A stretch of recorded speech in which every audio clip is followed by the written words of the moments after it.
자, 여러분, 오늘 다뤄볼 이야기는 한국 문학에서 정말 손꼽히는 초현실주의적 걸작이죠. 바로 최인호 작가의 단편소설 타인의 방입니다.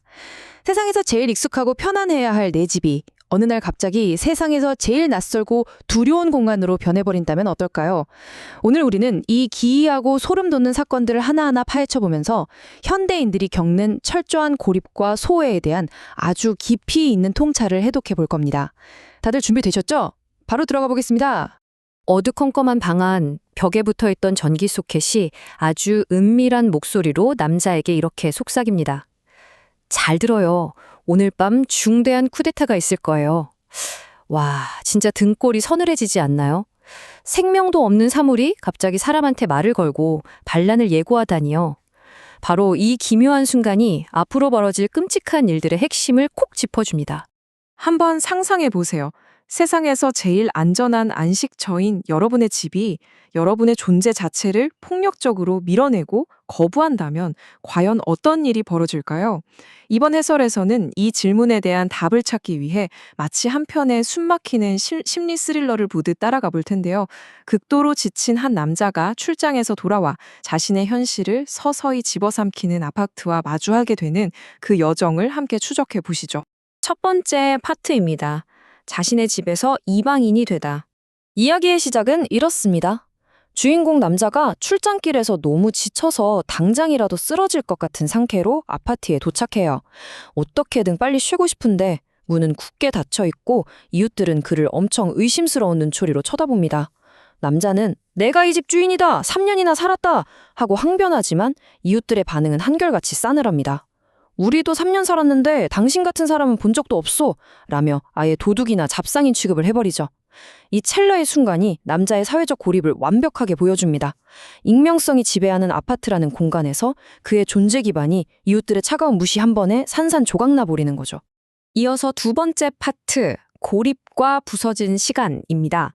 옥신각신 끝에 남자는 드디어 자기 열쇠로 문을 열고 캄캄하고 텅 빈 아파트 안으로 들어갑니다. 아내가 반갑게 맞아주길 내심 기대했지만 방 안엔 아무도 없고 화장대 위에 덩그러니 놓인 쪽지 하나가 전부였죠.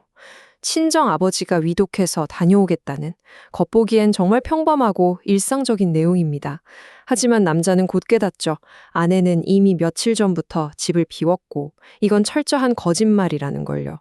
결국 이 기만적인 쪽지는 남자를 좁은 방 안의 고통스러운 기다림 속에 가둬버리는 잔인한 올가미가 됩니다. 여기서 이 감각적인 디테일들을 짚고 넘어가는 게 아주 중요합니다. 와, 진짜 귀괴하거든요.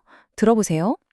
남자는 허기를 달래려고 돌덩이처럼 굳어버린 빵을 억지로 씹어 삼키고 일주일 전에 멈춰버린 고장난 시계와 무의미한 실랑이를 버립니다. 게다가 아내가 목욕하고 남긴 더러운 구정물로 얼굴을 씻고 녹슨 면도기로 수염을 깎다가 피가 나서 휴지를 덕지덕지 붙여요. 앞거는 문제 아세요? 거울에 붙어있던 아내가 씹다 버린 딱딱한 껌을 떼어내서 입에 털어넣습니다. 이 그로테스크한 행동들은 남자가 현실 감각을 놓치고 자기 삶에 내버려진 찌꺼기들만을 소비하도록 강요받는 처절한 상태를 아주 생생하게 보여줍니다. 자, 이 상황이 어떻게 파국으로 치닫는지 타임라인을 한번 따라가 볼까요? 처음엔 그냥 이웃들에게 거부당한 억울함과 피로감 정도였죠. 그런데 빈방에 갇히면서 점차 시간 감각이 무너지기 시작합니다. 급기야 평범한 샤워기 물줄기조차 비정상적으로 뜨거웠다 차가웠다 느껴지는 피해망상에 빠지게 되고요. 단순한 짜증과 피로에서 시작된 감정이 결국 절대 빠져나갈 수 없는 완벽한 관계로 곤두박질 치는 겁니다. 세 번째 파트, 사물들의 반란입니다. 드디어 올 것이 왔네요. 이제 이 작품에서 제일 시각적이고 또 소름 돋는 부분입니다. 방 안에 죽은 듯 가만히 있던 무생물들이 남자의 존재를 더 이상 못 견디겠다고 말 그대로 들고 일어나는 거예요. 이른바 사물들의 쿠데타죠. 처음엔 그냥 꽉 잠가둔 샤워기에서 물이 쏟아지는 미세한 편집증 증세로 시작해요. 그러다가 컵을 젓던 스푼이 갑자기 살아있는 생선처럼 손 안에서 파닥거리고 아까 말했던 그 소켓이 쿠데타를 속삭이며 위협합니다. 마지막엔 어떨까요? 옷장 속 옷들, 크레용, 마른 꽃송이들이 일제히 허공을 날아다니며 미친 듯이 춤을 추는 엄청난 감각적 폭행이 쏟아집니다. 이 압도적인 혼돈 속에서 남자는 완전히 무기력해지고 말죠. 네 번째 파트, 사물이 되어가다입니다. 재떨이가 박수를 치고 가죽 혁대가 물뱀처럼 꿈틀대는 이 광기 어린 축제 한가운데서 남자는 공포에 질려 있으면서도 기묘하게 한 가지 충동을 느낍니다. 나도 저 혼돈 속에 뛰어들어서 같이 놀고 싶다는 거죠. 그런데 같이 춤을 추려고 발을 내딛는 순간 다리가 석고처럼 무겁고 딱딱하게 굳어버립니다. 모든 신체적 감각이 사라지고 온몸이 마비되죠.